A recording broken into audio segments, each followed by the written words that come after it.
রানী কৃষ্ণের মতো অভিমান। রানী নাও বসন নাও। ও বাবা, হ্যাঁ দেখেছেন মানুষের ভালো করতে নেই। বুঝে গোপীদের তো ওরা নিজেরাই এলো বসন নিতে। আর দেখলাম আমার রাধারানী, আমি তো সব বুঝি, তাই দেখলাম রাধারানী লজ্জায় আমার কাছে আসতে পারবে না, তাই নিজেই বসন নিয়ে এলাম। আর সেই রাধারানী আমাকে দূর দূর করে তাড়িয়ে দিচ্ছে। কি করি এখন? রাধারানী ওরকম করতে নেই। দেখো তোমার মুখ নলিন দেখলে আমার বড্ড কষ্ট হয়।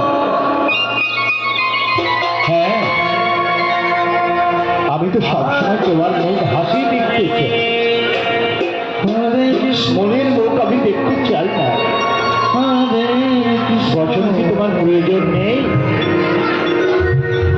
ভালো করে ভেবে চিন্তে দেখো, যদি বচন প্রয়োজন না থাকে তাহলে আমারও আর কোনো কথা নেই। বচন নিয়ে আমি চলে যাব, তারপর দেখবে ঘরে ফেরা কি জ্বালা হয়।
Hare